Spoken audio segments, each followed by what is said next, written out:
ये है सालारिवो shopping centre.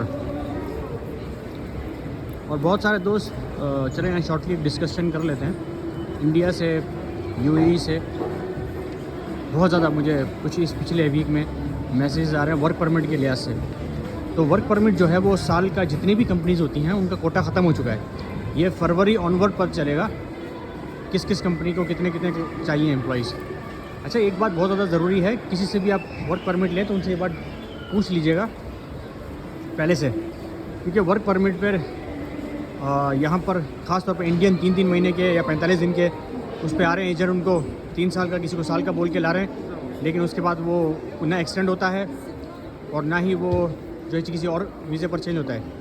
वो यहाँ पर फिर इलीगल हो जाते हैं, अपने कंसल्टेंट एजेंट को गालियाँ दे रहे होते हैं कि धोखा दे के लाए थे। एक रेड कार्ड का बोल के वो लाते हैं कि रेड कार्ड कोई है उसके थ्रू आपको नेशनलिटी मिलेगी। वो एक मेट्रो का कार्ड है, बस और मेट्रो यूज़ होती है, उस पर मैंने वीडियो भी बनाई हुई है। अच्छा, वर्क परमिट पे आते हैं। वर्क परमिट फरवरी ऑनवर्ड पर चलेगा। और वर्क परमिट का जो अभी जो कानून है जो 5 महीने से लागू हुआ है वो ये कानून है कि 3 महीने से आपकी कंट्री से आपका जो वीज़ा लगता है वो लगता है। उसके बाद होता ये था कि यहाँ पर कंपनीज आपका बकाया वीज़ा एक्सटेंड करती थी। सॉरी, बीच में कॉल आ रही थी। तो बकाया आपका जो वीज़ा है वो यहाँ पर कंपनीज आपका एक्सटेंड करके देती थी, क्योंकि आपका वीज़ा आपकी कंट्री से वर्क वीज़ा 3 महीने का लग के आता था। सेम ऐसे ही स्टूडेंट का भी होता है। स्टूडेंट का यूनिवर्सिटी एक्सटेंड करके देती है और जो वर्क वीज़ा पर आते हैं उनकी कंपनीज उनको एक्सटेंड करके देती है। तो होता यह है कि अब कानून ये चेंज हो गया कि जो लोग रशिया में वर्क परमिट पे आते हैं उनका बकाया जो वीज़ा 9 महीने का है वो एक्सटेंड तब होगा जब वो रशियन लैंग्वेज का टेस्ट देंगे। और रशियन लैंग्वेज का टेस्ट दे के टेस्ट क्लियर करेंगे तो ही जाके उनका वीज़ा एक्सटेंड होगा। 99% लोग टेस्ट क्लियर नहीं कर पाते, जिसकी वजह से उनका वीज़ा एक्सटेंड नहीं होता और वो 3 महीने बाद यहाँ पर इलीगल स्टेटस उनका बन जाता है। तो इस चीज़ का बहुत ज़्यादा ख्याल रखें। एक और बहुत इंपॉर्टेंट बात वो ये है कि वर्क परमिट पर जितने भी लोग आते हैं उनको एयरपोर्ट से उनकी कंपनीज रिसीव करती हैं, सीधा कंपनी लेके जाती हैं। कंपनीज ज़्यादातर जितनी भी होती हैं वो शहर से बाहर होती हैं, 1000 किलोमीटर 1500 किलोमीटर। वहीं आपको खाना है, वहीं आपको सोना है, वहीं आपको रहना है, ठीक है। तो इस बात का बहुत ख्याल रखें कि और कंपनी सैलरी भी मार्केट के लिहाज से आधी देती है, क्योंकि आपको रिहाइश खाना दे रही होती है, वर्क परमिट दिया होता है। तो मार्केट में अगर 1 लाख रुपये सैलरी चल रही है एक बंदे की तो वो आपको वहाँ 50-45 हज़ार देते हैं, ठीक है। और वहाँ से आप भाग नहीं सकते। उसकी वजह यह है कि वो आपके पासपोर्ट डॉक्यूमेंट सारे एयरपोर्ट से निकलते के साथ ही अपने पास रख लेते हैं, जिसकी वजह से ना आप बस में सफ़र कर सकते हैं ना ही आप जहाज़ में सफ़र कर सकते हैं। बग़ैर पासपोर्ट के आप कहीं पर कोई भी सफ़र नहीं कर सकते। तो ये बात आप हमेशा याद रखिएगा।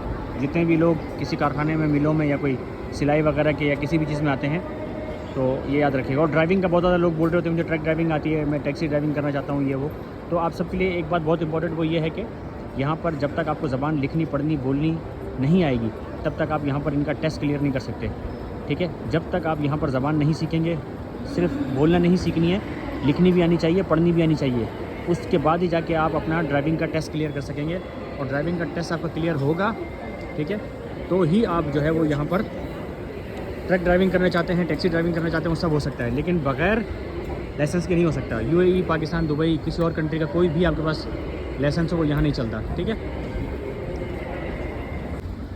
चलें, मैं आ गया हूँ बाहर। सालारिवो ये मेट्रो स्टेशन है सालारिवो, और ये सालारिवो शॉपिंग सेंटर मेरे पीछे, थोड़ा सा आगे जाके दिखाता हूँ आप लोगों को।